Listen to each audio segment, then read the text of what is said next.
Hello everyone, hope you're doing well. Today in War Thunder, it's time to have a look at another Devblog for updates 1.91, and this is for two premium planes that are coming to the American tree. But before we get into these two premium planes, it is time to have a look at some other news articles which are also going on at the same time, try to compact it into the same video. So the first thing is we have a wonderful explanation of the new Soundscape tools. So the new sound system which is coming to War Thunder, it has obviously been worked on for a very long time, and for me, one of the biggest issues that War Thunder had for an incredibly long time is the environmental sounds that it had, and the fact that a lot of sounds clipped over each other. So what would happen is instead of having a nice constant flow of sounds, what you would have is a sound clip, sound clip, sound clip. So you couldn't get everything to go over each other. So hopefully now with this new Soundscape system, we will have that happen.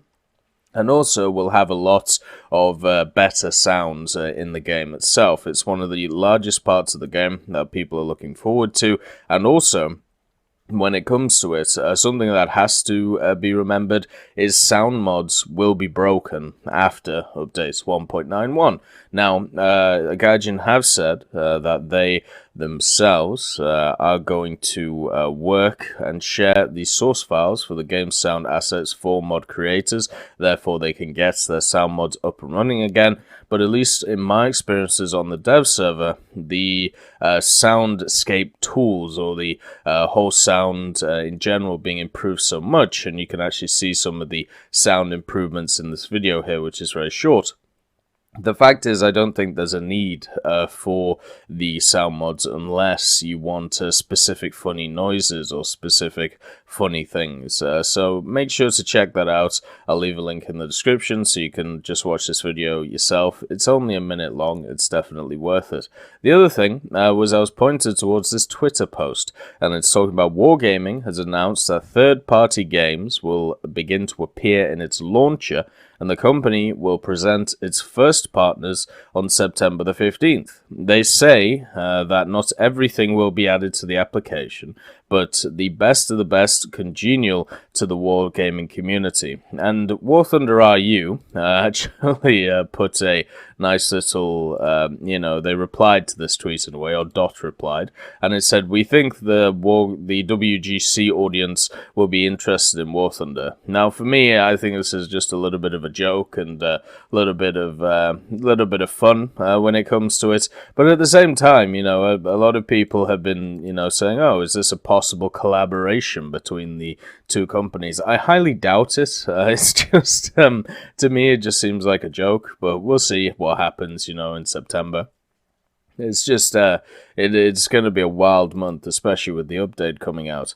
So a lot of people have also asked me when I think the update's going to come out. It's probably going to be mid this week, isn't it? I mean, we normally don't get a third dev server. The only reason I think we'd see a third dev server is if to test stuff like the Swift, which was definitely not in a complete state compared to what it should be on the dev server.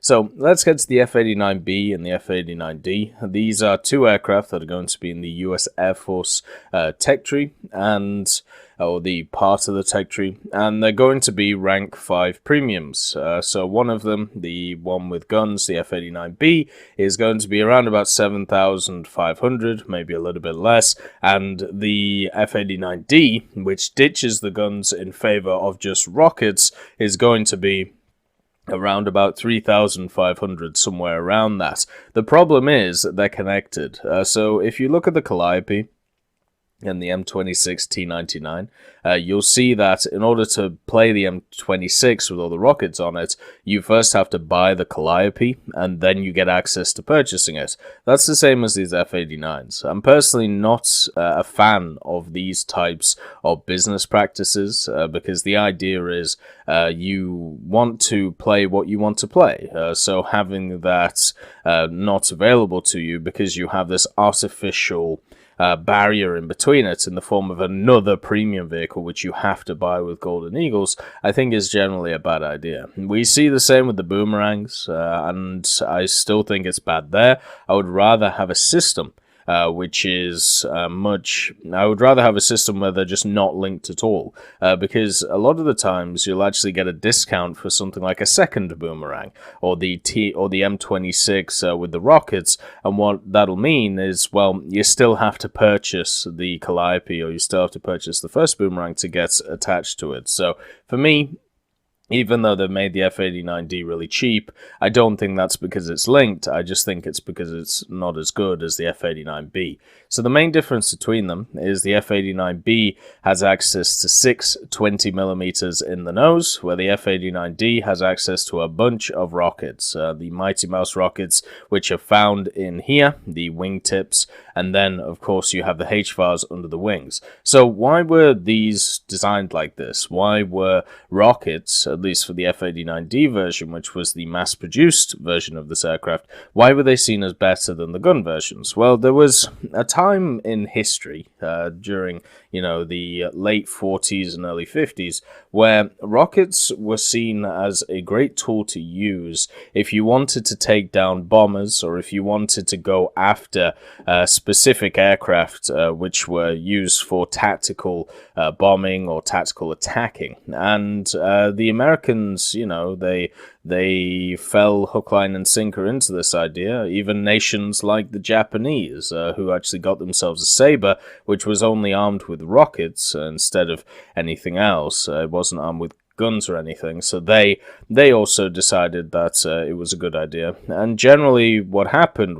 is even though the success rate was not too high on the rocket machines, they were still seen as machines which were overall, pretty good at what they did.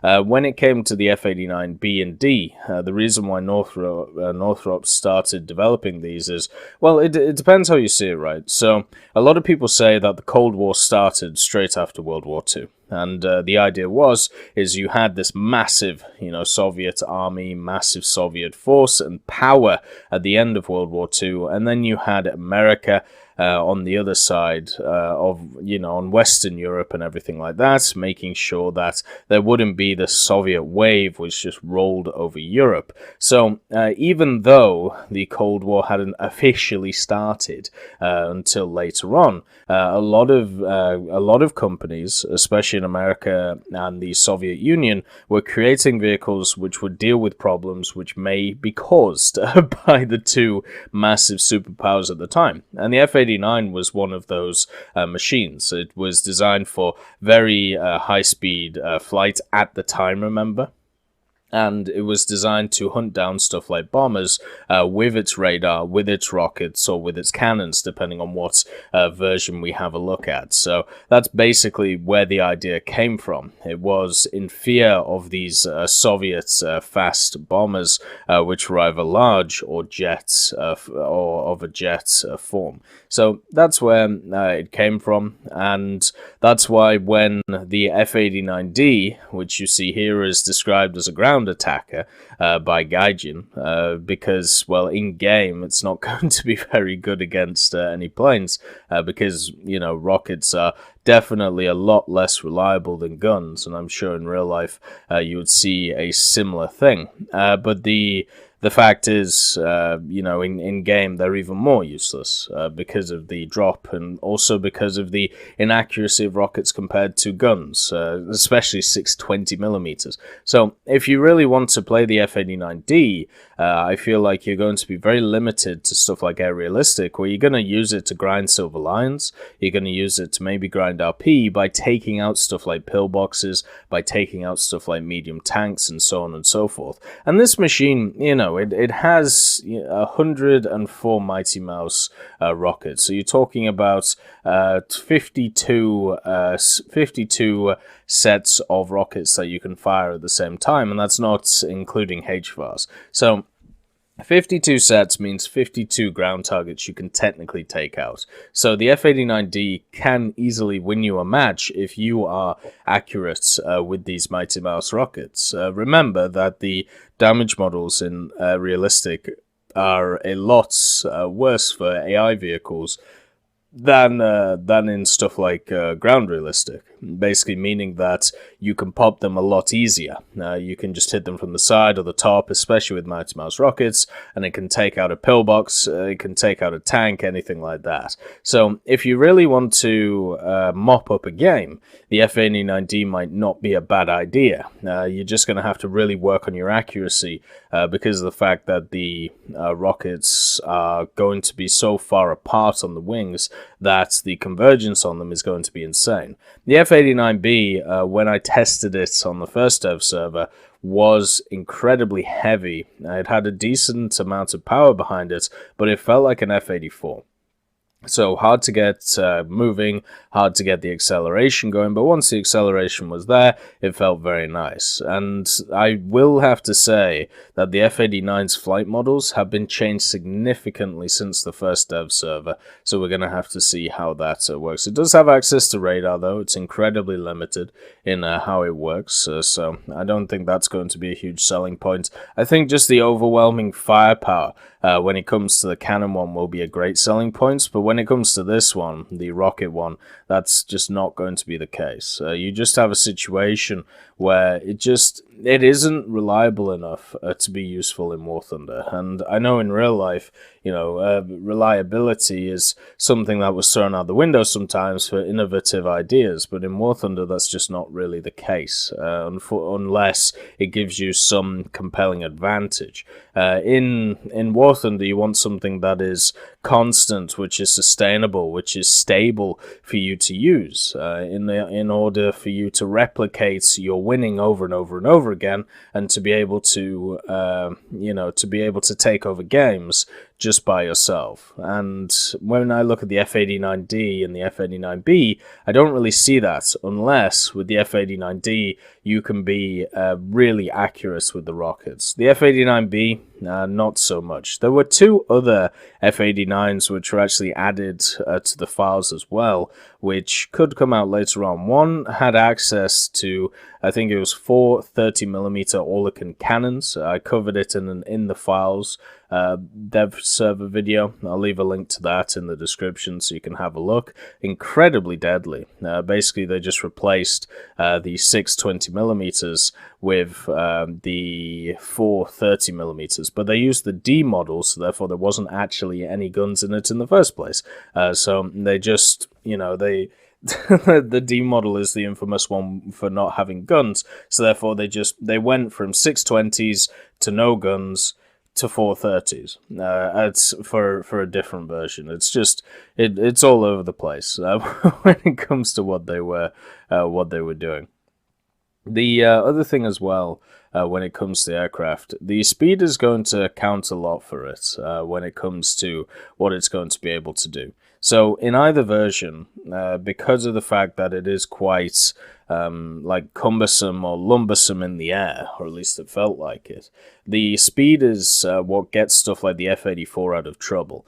If you are able to get decent shots on, and then you are able to zoom away and then set up again on the same targets and then just keep doing that, then generally you can get some nice head-on kills, you can force 2-on-1s, and you can do pretty well in it. The problem is when you're not able to do that and you're outsped.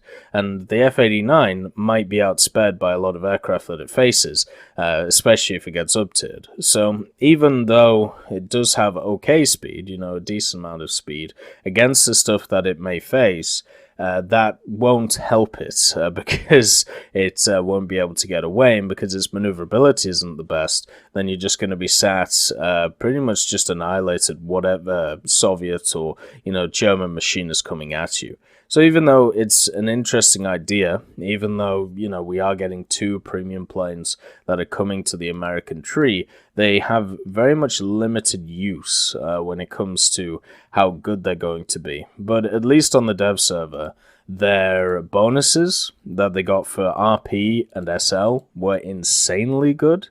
So if you're looking for a grinder, which you don't have to think too much about, I suppose the F-89B or D is going to be pretty good, especially the B version, because it's more like turn off your brain and go hit some ground targets. Anyway, I hope you all have a wonderful day, and I'll see you next time.